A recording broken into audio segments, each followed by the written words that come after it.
کہ اپنے بچوں کے لیے سیونگ کرنا کیسا ہے۔ دیکھیں بہت اچھا ہے اور موجودہ دور کے تقاضے کے خاص طور پر اعتبار سے ہے، شریعت کی اجازت سے ہے،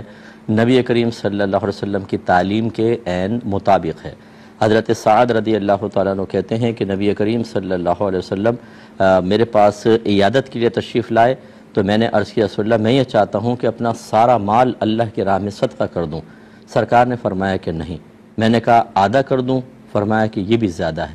میں نے کہا یا رسول اللہ 1/3 کر دوں؟ فرمایا ہاں 1/3 یہ کافی ہے۔ پھر فرمایا کہ کوئی باپ اپنی اولاد کے لیے کچھ چھوڑ کر جائے، یہ اس سے کہیں زیادہ بہتر ہے کہ انہیں اس حال میں چھوڑے کہ وہ اپنی ضرورتوں کے لیے لوگوں کے سامنے ہاتھ پھیلا رہے ہوں، دست سوال دراز کر رہے ہوں۔ اس کا مطلب یہ ہے کہ ہمارا مذہب اسلام ایک تو کمانے سے منع نہیں کرتا، کیونکہ جمع تبھی ہوگا جب آپ کمائیں گے، لیکن حکم دیتا ہے کہ حلال ذریعہ اختیار کریں۔ پھر نبی کریم صلی اللہ علیہ وسلم کے جو تعلیمات ہیں اس کی روشنی میں رزق حلال کمانے میں اتنا آدمی مشغول نہ ہو جائے کہ اللہ تعالیٰ کے فرائض کو ترک کر دے، لہذا اس کا خیال کرنا ہوگا کہ اس میں اللہ تعالیٰ کی جیسے نماز پڑھنا ہے اور دیگر اس مال کے اندر حقوق العباد ہیں، اللہ کا حق ہے، بندوں کا حق ہے، زکوٰۃ وغیرہ بندوں کے لیے مدد کے معاملات، ان کا خیال رکھے۔ اس کے بعد صحیح مقام پر اس کو خرچ کرے، حرام وغیرہ میں نہ کرے، اور جو بچتا ہے وہ اپنے بچوں کے لیے اگر رکھتا ہے اس میں شرعاً کوئی قباحت نہیں بلکہ بہت ضروری ہے۔ ویسے میں تمام بہن بھائیوں سے گزارش کرتا ہوں،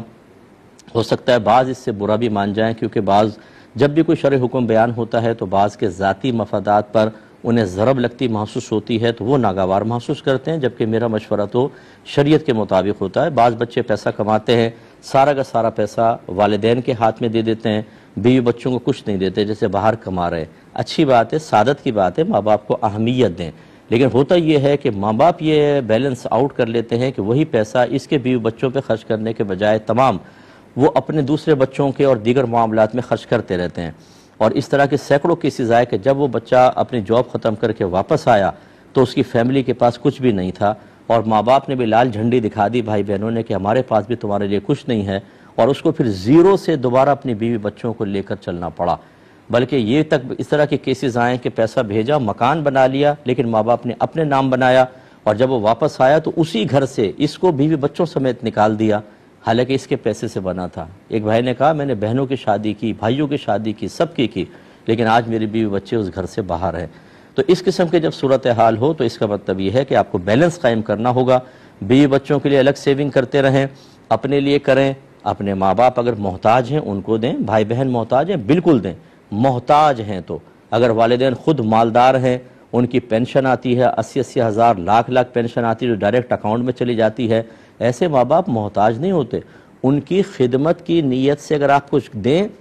کی بات ہے، لیکن آپ اگر نہ دیں اس وجہ سے کہ وہ خود کفیل ہیں تو آپ پر واجب نہیں اور نہ آپ گناہگار ہوں گے۔ لیکن یہاں پر صورتحال یہ ہوتی ہے کہ ہم حق وفاداری ادا کرنے کے زوم میں کہ ہم ماں باپ سے یہ ثابت کرنے کے لیے کہ شادی کے بعد بھی بیوی مجھ پر اثر انداز نہیں ہوئی، ماں باپ اور بھائی بہن ہی میرے دل میں ہیں، ان کی خدمتیں کرتے ہیں، پھر یاد کرتا ہوں بہت اچھی بات ہے، لیکن جن کی آپ خدمت کر رہے ہیں بعض اوقات ان کے پاس شریعت کا علم نہیں ہوتا، وہ تمام معاملات کو خاندانی رسم و رواج، اپنی سوچ اور فکر اور دنیا کے ذہین لوگوں کے اقوال سے وہ تمام اپنے جو معاملات ہیں ان کو مزین کرتے ہیں، ان کی روشنی میں چل رہے ہوتے ہیں۔ جب شریعت پہ نہیں چلتے تو بعض اوقات پھر یہ آخر میں معاملات ہوتے ہیں کہ کریشز پیدا ہوتے ہیں اور وہ خلاف شرع عمل کرتے ہوئے ایک بچے کو محروم کر دیتے ہیں۔ اس پر توجہ رکھیں، بیلنس قائم کریں، یہ آپ کے حق میں بہتر ہے، نہ کریں تو ہمیں تو کوئی مسئلہ نہیں ہے، سمجھانا ہمارا کام تھا۔